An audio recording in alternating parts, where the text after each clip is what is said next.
I had been a part of a project here at the Academy Film Archive the year before where we worked in a similar fashion with archives around the United States, the National Film Preservation Foundation, and the National Film and Sound Archive of Australia. And I came in at the sort of tail end of that project, and I was intrigued by the thought that there were these films, in archives around the world that had begun life in America but had since gone far afield and hadn't been returned. And so when I was about to travel to New Zealand on vacation, I contacted a staff member at the New Zealand Film Archive and asked if I could have a tour.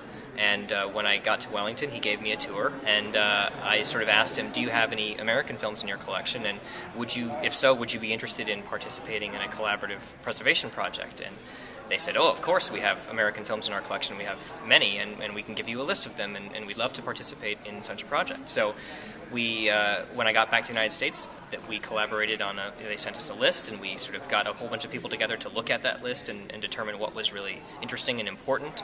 And I handed it all over to Annette from the NFPF, who then sort of worked out the agreement between organizations, and the preservation sort of began from there. We went back to New Zealand to inspect the films and found out that there were a lot of really interesting films, some treasures, including Upstream, this lost John Ford film, which really sort of took the whole project to a new level of interest in the general public, and also just sort of, it made it that much more kind of an important kind of discovery. I mean, directors were turning out films so quickly and so often back then that there are a lot of films by directors that we've heard of.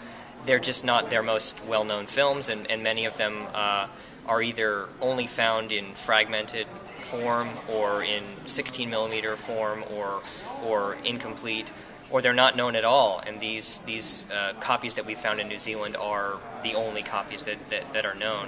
A lot of them are also newsreels and animated films and other things that either have no known provenance, we don't know where they came from, or they are sort of obscure newsreel companies that either died out or were bought by others and have since sort of faded into oblivion. So there's a lot of interesting stuff that spans from things that we don't know anything about all the way up to films that we've known about for years. This film was an exception because the preservation work took place in New Zealand because the film was such a priority and so important. So the work on that was completed just this past week, and that probably took in the range of maybe 2 months, something like that. So that's pretty quick quick to typical, I guess, for a feature film especially. That's pretty quick with tints and things like that to deal with. But some of the shorter films, it can be fairly quick. What we do is we make a new negative from the print, and then we make new prints from that negative, and the prints need to be timed so the density and the contrast and all that sort of material, all those kind of specifications are as close to the original as possible. But that sort of work can be done. It can take anywhere from say a few weeks to a few months. So the schedule for getting all of these films preserved and getting new prints made of them is, I believe, sometime probably in the next year to year and a half. A number of the films are still in New Zealand because the shipping of nitrate material is so complicated and just riddled with obstacles that it's a little difficult to get them all out.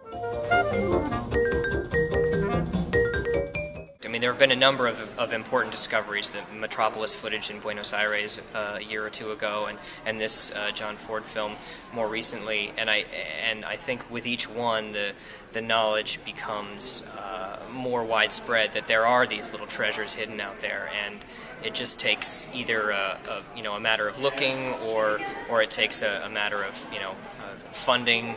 That can be an issue. Definitely, a lot of places probably have these sorts of things, but just don't have the time or manpower to tackle them. So I'm sure there are a lot more gems like this out there, and it's just going to be a matter of finding them before it's too late.